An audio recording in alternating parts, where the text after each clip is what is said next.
Halo teman-teman, selamat datang di channel Jejak Bicara. India dikenal dengan banyak hal yang hebat, seperti Bollywood, makanan India, yoga, Hindu, Taj Mahal, dan sejarah serta budaya yang kaya. Namun, satu hal yang mengecewakan ketika mengunjungi tempat manapun di India adalah banyaknya sampah yang mengotori jalan. Orang yang makan dan mengunyah tembakau dan meludah di jalan. Di sini ada beberapa alasan mengapa India begitu kotor, bahkan menurut standar negara berkembang lainnya.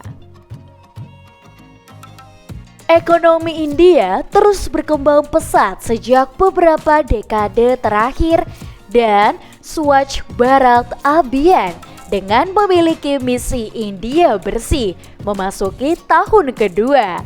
Masih ada 360 juta warga termiskin di antara mereka yang hidup dalam beberapa kondisi paling bobrok di dunia. Pemukiman kumuh telah menjadi sisi gelap dan tak terpisahkan dari negara India. Permukiman kumuh dapat didefinisikan sebagai kawasan perumahan di mana tempat tinggal tidak layak untuk tempat tinggal manusia dengan alasan bobrok, kepadatan penduduk, kurangnya ventilasi atau fasilitas sanitasi, dan memiliki fasilitas air minum dalam kondisi tidak higienis. Berikut beberapa alasan kenapa negara India sangat kotor dan jorok. Yang pertama, rajin membersihkan di rumah tapi tidak dengan di luar rumah. Orang India dikenal sangat rajin dalam hal menjaga kebersihan rumah mereka sendiri. Ibu-ibu India khususnya dikenal rajin menggosok dan menyapu, hingga setiap tempat di rumah mereka bersih dari kotoran. Persoalannya, sikap ini diabaikan begitu mereka tidak lagi berada di rumah. Orang India pada umumnya cenderung merasa bahwa pemeliharaan jalan dan fasilitas umum lainnya adalah tanggung jawab orang lain. Mentalitas ini tertanam dalam pengasuhan mereka. Yang kedua, kemiskinan. Meskipun India merupakan salah satu negara yang ekonominya tumbuh cepat dan angka kemiskinan sedang menurun, tetapi masih banyak orang miskin.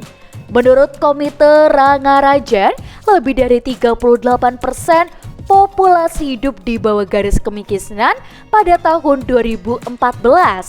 Dengan kemiskinan yang meluas seperti itu, membuat sebagian warga India tidak mau membuang sampah pada tempatnya. Yang ketiga, kepadatan. India merupakan salah satu negara terpadat di dunia dengan lebih dari 1 miliar warga. Hanya Cina yang memiliki populasi lebih tinggi dengan hanya 1/4 dari populasi India. Dengan jumlah penduduk yang begitu banyak dan infrastruktur yang tidak memadai untuk rumah yang nyaman dan mendukung kebutuhan mereka. Sampah merupakan konsekuensi yang tak terhindarkan di dalam lingkungannya. Yang keempat, mentalitas kawanan. Manusia adalah makhluk sosial dan kita memiliki kecenderungan untuk mengikuti jejak orang lain. Ketika sebuah jalan sudah memiliki sampah di atasnya, hampir secara alami hanya menambahkan tumpukan. India juga memiliki sistem kasta yang meluas. Karena norma sosial, ada kelas orang tertentu untuk melakukan pekerjaan tertentu. Yang kelima, layanan pemerintah. Minimnya pelayanan pemerintah untuk mengosongkan tempat sampah, memperbaiki saluran air yang terbuka, dan membersihkan semrawut yang ada mengakibatkan semrawut lagi. Dan menjadi siklus yang tidak berkesudahan. Tidak tersedianya tempat pengumpulan sampah yang memadai di beberapa daerah memaksa masyarakat untuk membuang sampah mereka di tempat umum. Ditambah dengan fakta bahwa tempat sampah seringkali sulit didapat yang hanya akan melanggengkan masalah. Nah, teman-teman, itu dia 5 alasan kenapa negara India kotor dan juga jorok. Untuk teman-teman di rumah, jangan lupa untuk like, komen, dan juga subscribe channel YouTube Jejak Bicara. Kita akan bertemu kembali di video selanjutnya. Sampai jumpa.